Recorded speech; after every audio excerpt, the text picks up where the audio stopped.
Latte. Christophe Ondelatte. Je vais vous raconter aujourd'hui une tuerie absolument énigmatique et sur laquelle des dizaines et des dizaines de chercheurs se perdent en conjecture depuis près de 20 ans. La tuerie de Columbine aux États-Unis. 2 gamins de 17 et 18 ans qui dézinguent les élèves de leur lycée qui avaient en projet de les tuer tous, qui finalement en tuent 13 avant de se suicider. C'est l'histoire qui a inspiré le fameux film de Gus Van Sant, Elephant. Je vais vous la raconter minute par minute. Voici donc cette histoire que j'ai écrite avec Cédric Lastenay, réalisation signée Céline Lebrun. Europe 1, Christophe Ondelatte.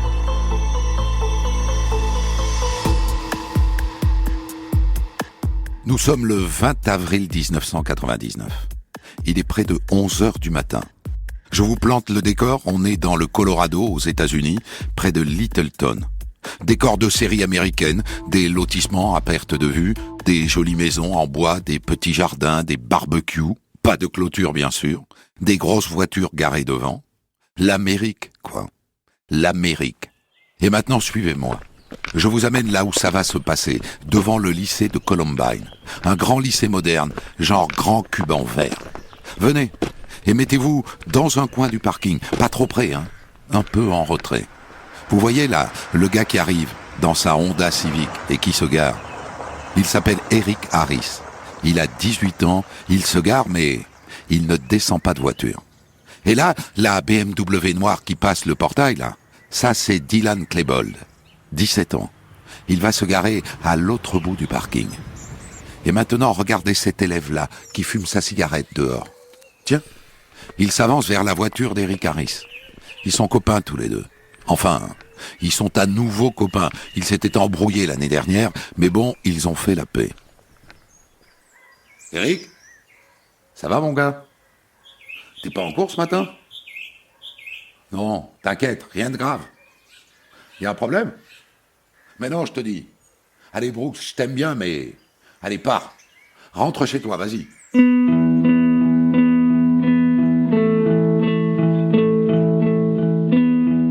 Maintenant, il est 11h15. Et à 11h15 précise, Eric Harris et Dylan Klebold descendent chacun de leur voiture.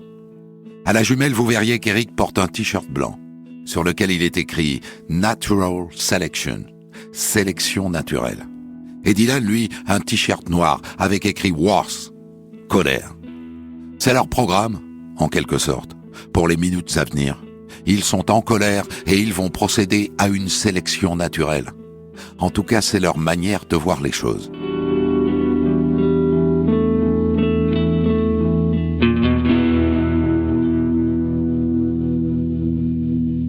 Donc, ils descendent de leur voiture, ils vont vers la cafétéria. Ils ont chacun à la main un sac de sport, et dedans, il y a 2 bonbonnes de gaz propane, 9 kilos chacune, 2 bombes. Ils entrent dans la cafétéria, blindés de monde, c'est l'heure de pointe. Il ne reste pas longtemps, et les voilà d'ailleurs qui ressortent. Ah, ils n'ont plus leur sac à la main. Ils l'ont oublié? Non, ils ne l'ont pas oublié, car voici leur plan. Dans 2 minutes, à 11h17 précise, les 2 bombes qu'ils ont placées dans ces sacs vont exploser. Ça va être la panique, c'est sûr, avec tout le monde qui est à la cafette. Et après, ta, ils butent tout ce qui se présente. 11h16. 11h17. Rien. 11h18. Toujours rien. Il y a un problème. Il y a un problème quelque part. Les bombes ne se sont pas déclenchées. Alors Eric et Dylan vont à leur voiture, ils enfilent chacun un grand manteau noir et on les voit prendre des armes. Et maintenant, ils marchent vers l'ouest du lycée. Ils grimpent l'escalier et ils arrivent au point le plus haut. De là, ils ont une vue d'ensemble sur les parkings et sur la sortie de la cafétéria. La première partie de leur plan n'a pas marché, les bombes n'ont pas explosé, alors ils passent à l'acte 2. « 11h19. Un habitant appelle le 911. « Allô ? Il y a eu une explosion dans un champ près de chez moi. Oui, une explosion au milieu des champs. Ça a mis le feu, quoi. Le champ est à 800 mètres de l'école. Et cette explosion, c'est une diversion imaginée par nos deux lascars pour éloigner les policiers et les pompiers. Et d'ailleurs, ça marche. On entend les sirènes qui vont sur place.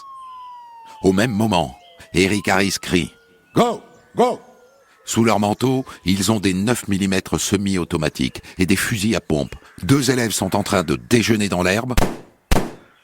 Les 2 élèves sont touchés. « Ça va ? Tu vas bien ?» La fille ne va pas survivre. Le garçon est touché à la colonne. Eric enlève son manteau et il se met à tirer sur 3 élèves. Ensuite, il se retourne et il tire en direction d'un groupe dans l'herbe. Et là, un gamin est grièvement blessé. Dylan s'approche et il lui tire. Une balle dans le dos, à bout portant. Un autre élève bouge encore et... une balle dans la tête. Et puis Dylan va vers la cafétéria, sûrement pour voir pourquoi les bombes n'ont pas explosé. Mais il ne rentre pas. Et pendant ce temps, Eric continue de défourailler. Une lycéenne court vers la cafétéria pour se mettre à l'abri. Dans la cafétéria, les lycéens sont sous les tables. Au même moment, les premiers appels commencent à arriver au 911. 911, quelle est votre urgence? Apparemment, il y a une fusillade au lycée de Columbine. Ok, nous avons des personnes qui sont en route. Est-ce que vous avez des informations supplémentaires? Non, aucune. 911, quelle est votre urgence? Il y a une fusillade. Oui, madame. Une fusillade au lycée de Columbine. Oui, madame, nous avons des personnes en route. Ok, très bien. À l'intérieur, Patty Nilsson, professeure d'art plastique, est avec un élève. Et à travers la porte vitrée, elle voit une silhouette armée. Elle s'avance, le type pointe son arme et tire. Elle est blessée à l'épaule, au genou, à l'avant-bras, mais elle parvient avec son élève à se mettre à l'abri dans la bibliothèque. À ce moment-là, arrivent les premières voitures de police. On les entend au loin. 11h24. Premiers échanges de coups de feu entre les policiers et les 2 adolescents.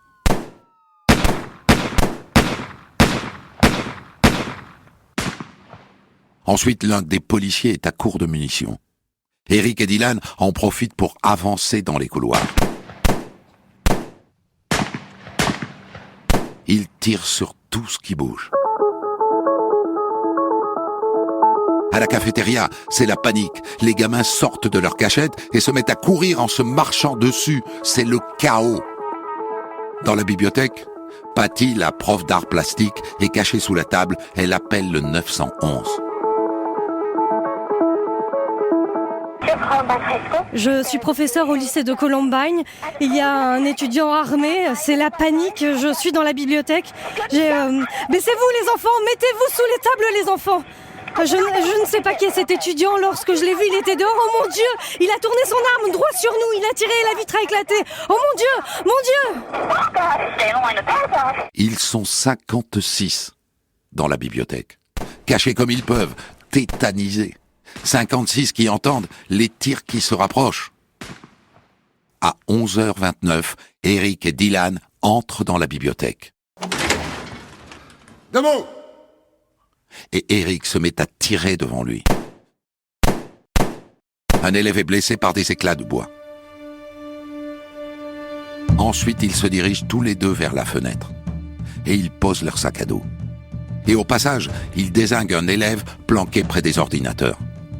Et Eric, depuis la fenêtre, à genoux, se met à tirer vers l'extérieur, en visant tour à tour la police et les élèves qui s'enfuient. Pendant ce temps-là, Dylan retire son grand manteau noir et il s'occupe des 56 élèves planqués sous les tables de la bibliothèque.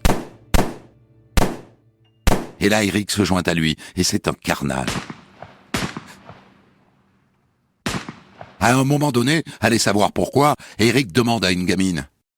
« Tu veux mourir ?»« Non, non, s'il te plaît. » Alors, il l'épargne. Et à ce moment-là, Dylan dit « Hé, Eric, viens voir, il y a un noir ici. » Ils sont 2 sous cette table. dont un noir, effectivement. Eric se met à rire. Vous allez tous mourir. On va la faire sauter, cette école.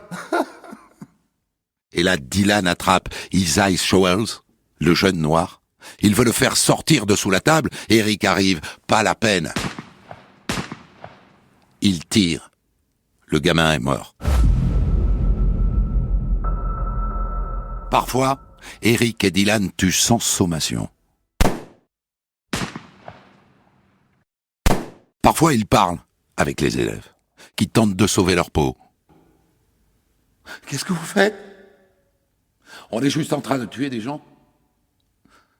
Tu vas me tuer? Allez, dégage de la bibliothèque.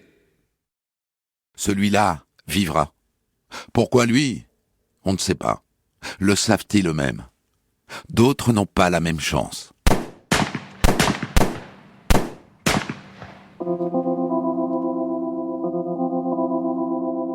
À 11h36, les deux tueurs sortent de la bibliothèque. Ils ont passé 7 minutes et 30 secondes à l'intérieur, pas plus. Et en 7 minutes et demie, ils ont tué 10 lycéens. Imaginez la scène après leur départ. La bibliothèque est pleine de fumée et sur le sol, une dizaine de blessés qui gémissent. Tandis que les survivants sont là, coincés sur les tables, en état de choc. Est-ce qu'ils vont revenir ? Au début, personne n'ose sortir. Et puis, il y en a un qui se lève, et un deuxième, et apparaît Patty Nelson, la prof d'art plastique, qui elle aussi va se cacher ailleurs. On est resté sur place 3h30. 3h30. Qu'est-ce que vous entendiez à l'extérieur? Des tirs, des bombes, des hélicoptères, les sirènes, des vitres brisées. Je me disais juste, c'est que des enfants. Je savais que c'était des enfants. Je pensais, allez, ils sont capables de les neutraliser, allez.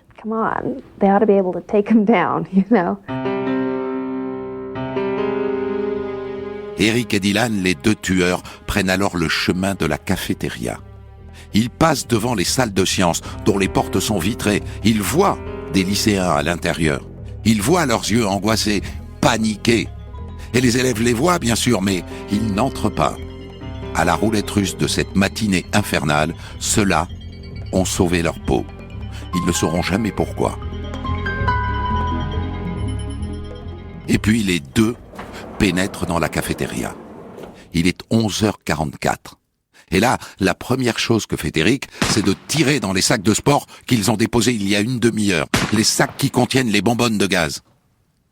Ça n'a aucun effet. Ils avancent au milieu des tables.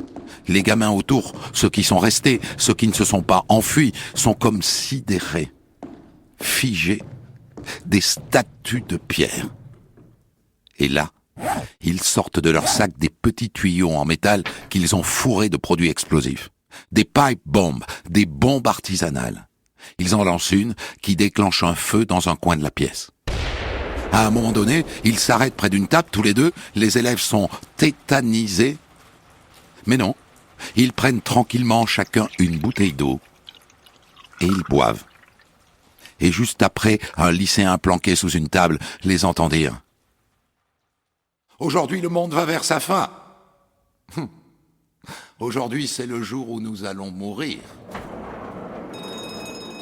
Ils quittent tous les deux la cafétéria à midi pile.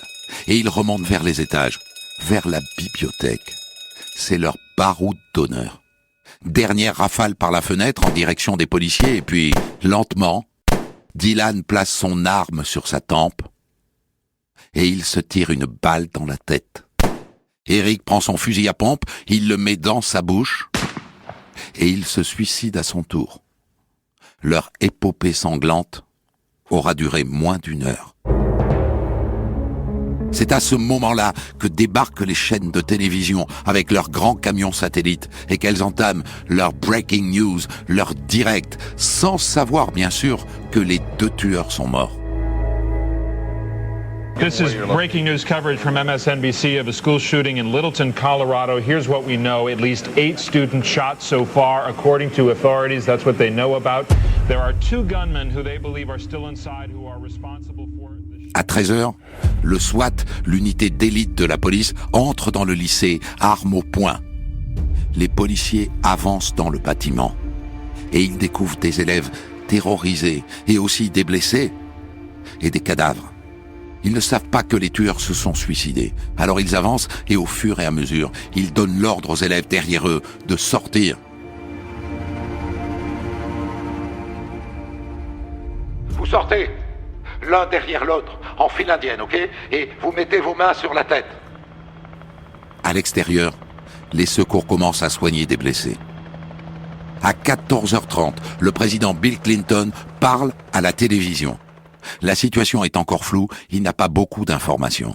Il y a eu une terrible fusillade dans un lycée de Littleton, au Colorado. Parce que la situation est toujours en cours, je pense qu'il serait inapproprié pour moi de dire quoi que ce soit. J'espère que le peuple américain priera pour les étudiants, les parents et les enseignants, et nous allons attendre que les événements se passent, et nous pourrons en dire plus. Il est 14h38. Et là se déroule une scène qui va devenir emblématique de cette tuerie. Juste parce qu'elle est diffusée en direct par toutes les chaînes d'information. L'un des blessés, un certain Patrick Hyland, apparaît à la fenêtre de la bibliothèque. Chancelant. Il vient de reprendre connaissance et si ça continue, il va basculer la tête en avant par cette fenêtre. Alors le SWAT positionne un camion juste en dessous, 2 policiers montent sur le toit et le gamin bascule dans leurs bras comme un pantin désarticulé.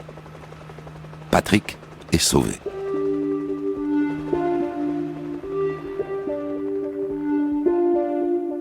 À 15h22, 4 policiers du SWAT pénètrent dans la bibliothèque. En remontant une à une les salles du lycée, le SWAT a compté les morts.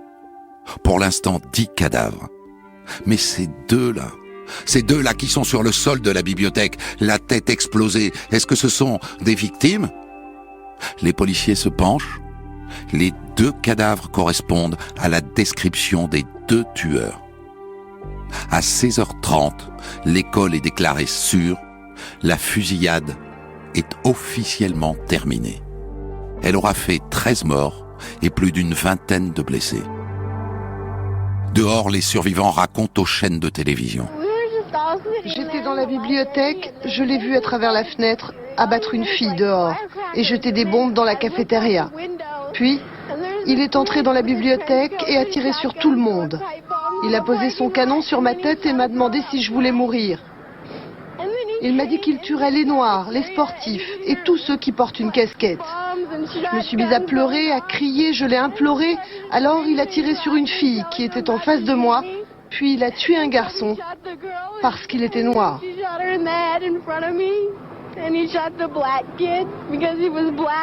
Et maintenant commence l'enquête. Pourquoi cette tuerie? Pourquoi ces 2 gamins à peine pubères se sont-ils lancés dans ce massacre? Les chaînes de télé commencent à dire que les gamins appartiennent à la mouvance néo-nazie, qu'ils n'aimaient ni les sportifs ni les noirs. Mais qu'avaient-ils vraiment dans la tête, ces 2-là?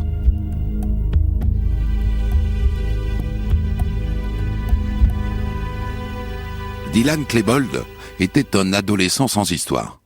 Papa ingénieur, maman qui travaille dans le social. Sans histoire, mais déprimé, introverti et influençable, qui avait l'impression que personne ne le comprenait. Alors qu'Eric Harris, lui, c'était un leader. Sur son cahier de correspondance, sous sa photo, il y avait écrit « I'm God », « Je suis Dieu ». Il se considérait comme un être supérieur. Il était narcissique. C'était un fils de militaire. On s'aperçoit qu'il était travaillé depuis longtemps par une envie de domination et une envie de tuer. Et tous les 2, Dylan et Eric, étaient élèves de ce lycée, où ils étaient des sortes de têtes de Turcs. On a retrouvé des images vidéo où on les voit dans le couloir se faire bousculer, brimer, moquer par les sportifs du lycée. C'est ça qui a nourri leur haine. Chez eux, les policiers découvrent un film où on les voit qui s'entraînent à tirer dans une forêt. Ils ne sont pas tout seuls. Ils ont plein d'amis autour d'eux.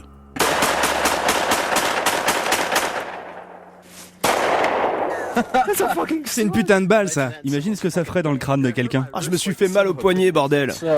Et les armes alors, d'où viennent-elles? C'est une copine de Dylan, figurez-vous, qui les a achetées chez l'armurier. Le plus simplement du monde, une gamine de 18 ans. Les policiers trouvent le journal intime d'Eric Harris dans sa chambre. Sa colère et ses pulsions meurtrières apparaissent 1 an avant la tuerie. Et plus on s'approche du jour J, plus elles grandissent. Le 22 novembre 1998, 6 mois avant de passer à l'action, Eric écrit « Écoutez bien, vous tous. Aujourd'hui est un jour à marquer d'une pierre blanche dans mon histoire. Avec Dylan et quelqu'un que je ne nommerai pas, nous sommes allés en ville et nous avons acheté les choses suivantes. Un fusil de chasse calibre 12, double canon. Un fusil à pompe calibre 12. Une carabine 9 mm, 15 balles de calibre 12, 40 cartouches pour fusil de chasse, 2 couteaux à cran d'arrêt et des chargeurs de carabine. Nous avons des armes. Vous êtes morts, sale fils de pute. Loser, c'est terminé maintenant. C'est le point de non-retour. » Dylan aussi tenait un journal intime. Leur action y est décrite noir sur blanc. Entrer dans le lycée. Poser des bombes à 11h09 pour qu'elles explosent à 11h17. Sortir. Préparer des voitures piégées. Aller à Clemens Park, revenir à 11h15, se garer, préparer les voitures piégées pour 11h18, sortir, se placer en haut des collines et attendre quand les premières bombes explosent, attaquer, prendre son pied. 4 mois avant de passer à l'action, Eric et Dylan réalisent une vidéo dans le cadre d'un projet scolaire. C'est très intéressant. C'est l'histoire de 2 tueurs à gages embauchés par un élève martyrisé par ses camarades. Ils portent les mêmes manteaux longs, noirs, que ceux qu'ils portaient lors du massacre. Et on les voit déambuler dans le lycée avec des armes en plastique qui tuent des élèves. Terrible vidéo prémonitoire. Et à la fin du film, ils s'adressent à la caméra et ils crachent leur haine. Espèce de misérable pourriture! N'emmerde pas ce gamin! Si tu continues, je t'arrache ta putain de tête et je te l'enfonce si profond dans ton cul que tu vas tousser des pellicules pendant 4 mois. J'en ai rien à foutre de ce que tu racontes. Si tu le touches encore une fois, je vais te buter. Je vais sortir mon flingue et exploser ta putain de tête. Est-ce que tu comprends, espèce de petit tas de merde? 4 mois avant la fusillade, ce film était en quelque sorte une répétition générale. Des centaines d'histoires disponibles sur vos plateformes d'écoute et sur europe1.fr.